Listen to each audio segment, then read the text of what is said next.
yun mga pre, isang manigong bagong taon sa inyong lahat at syempre welcome back sa channel ko. So yan mga pre, sana ay malusog, masaya at puno ng blessing yung bagong taon ninyong lahat. And for today's video mga pre ay status check tayo ng ating mga gapis kasi medyo napasaya yung New Year natin at ilang araw hindi tayo nakauwi. Almost 5 days din na hindi ako nakapagpakain. Pero yan, kukunin muna natin tong mga net na to. So hindi naman medyo hassle nga yung mga net na to, pero napakalaking tulong nito sa atin. So kung nakikita nyo, green water tayo kasi direct sunlight. Yung mga gapis natin ay naka-expose sa matinding sikat ng araw. Kaya ito yung konting pananggalang nila sa sobrang init ng araw. At syempre pananggalang na rin sa mga predators, yung mga palaka na hindi ba ubos-ubos. Ayan. So yun mga pre, isa sa pinaka-nauna kong ginagawa dito araw-araw tuwing umuwi ako ay kinukuha ko yung mahiwagang bulaklak ng ating avocado. Ayan. So pumapasok sila sa net natin. Pero konti lang naman. At least nakalutang. Hindi nakalubog. So ayan oh, tingnan nyo. Yung avocado natin na minsan hindi ako nakatikim. Pero okay lang yan. So ayan mga pre, kukunin muna natin to. Let's go.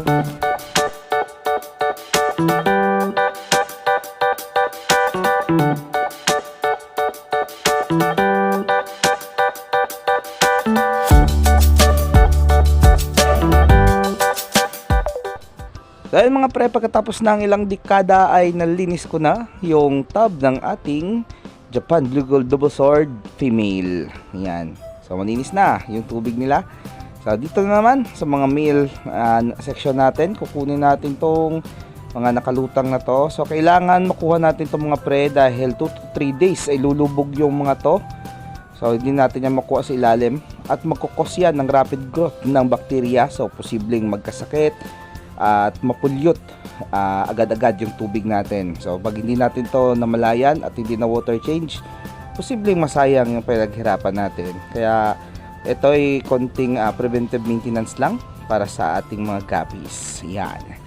So yung kabila ay meron din, pero konti lang kasi hindi ito nakatapat sa ilalim ng avocado. So hangin lang yung nagdadala nito. So ito pala yung mga tubs ng ating male na Japan Blue Gold Double Sword. So nandun yung kanilang mga breeder.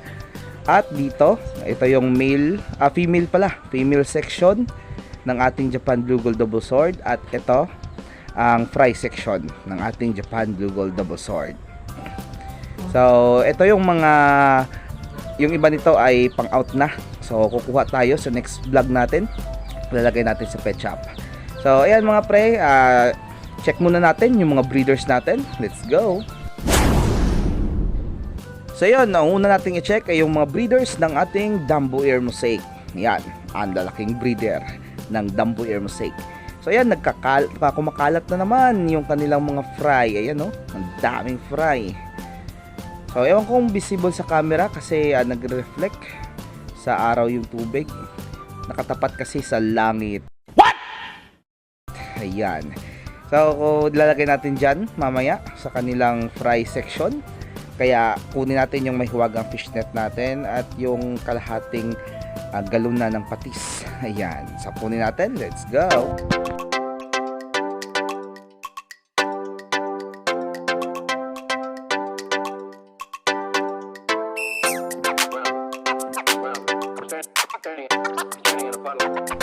So ayun mga pre, pagkatapos ng 5 minuto at 30 segundo, ayun, nakuha na natin yung mga fry ng ating Dumbo Ear Mosaic. Ayan, medyo significant yung dami ng ating Dumbo Ear Mosaic.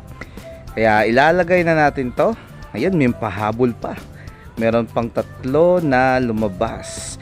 So marami pa dito mga pre, kaso hindi lang lumulutang. Pero siguro next na pag-uwi natin, pag nakita akong bagong fry, ay kukunin ko na lang. So ayan, lalagay na natin sa kanilang fry section. So medyo marami-rami na rin yung mga fry dito. Yung iba malalaki na nga. Pero hanapan natin to. Nabubulol na ako ng time upang masizing natin at makuha yung mga malalaki. Para yung mga maliliit ay magkaroon naman ng chance na lumaki na rin. Ayan. So iba-iba yung size ng mga fry na nandito. So ayan, punta tayo sa next natin na breeders. So ito yung breeder ng ating Electric Blue Moscow. Ayan.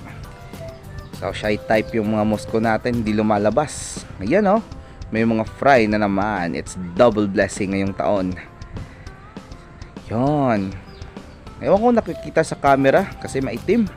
Tsaka medyo marami ng dumi sa ilalim, pero kunin natin para makita nyo. Let's go!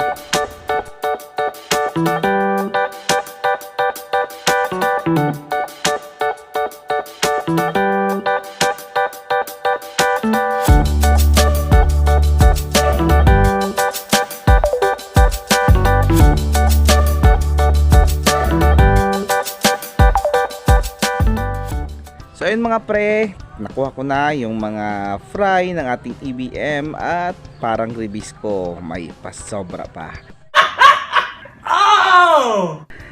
So ayan, meron na pala ako nakitang malaking fry. So going to juvie size na to. So napabayaan, hindi na ko anong nakaraan. So ayan, lalagay na natin dito yung mga fry ng ating EBM.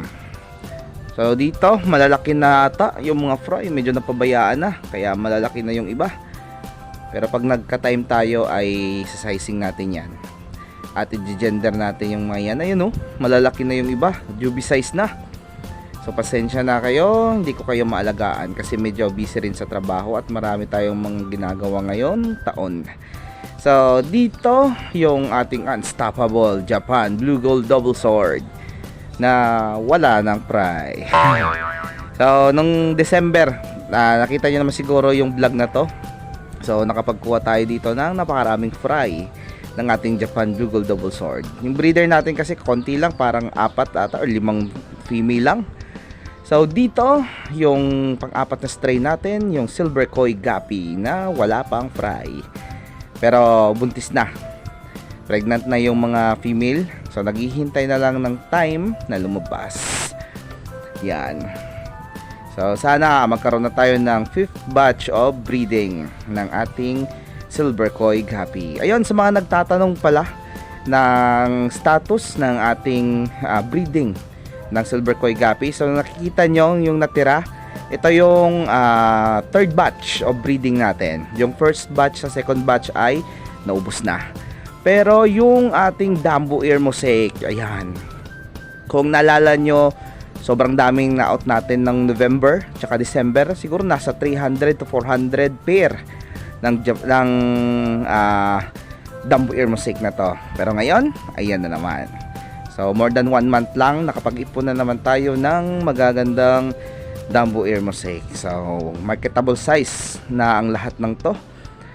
So kaya natin siguro mga 100 pair. Kasi ito yung mga female nila, ayan. So dito sa kabila ay mga female na rin at marketable size na lahat. Yan. So dito sa next na tab ay ganun din, female din to. Medyo marami-rami yung nandito. Yan, saka dito female din. So 4 na tabs yung female natin. Kaya pwede tayo makapag-supply siguro ng mga 100 pair.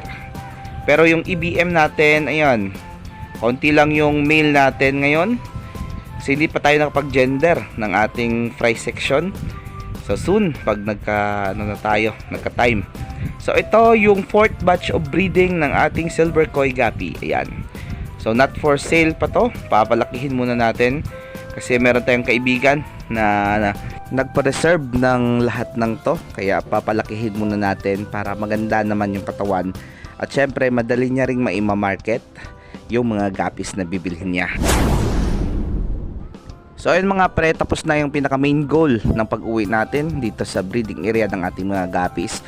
At syempre maraming salamat sa panonood, at kung ikaw na nanonood ay napadpad o napapindot lang sa channel ko at nagustuhan mo yung mga video yung ginagawa ko, please po paklik naman po ng subscribe button, pati na rin ang notification bell para updated kayo sa mga video yung ginagawa ko. So mga pre, hanggang sa muling video, God bless us all and bye bye!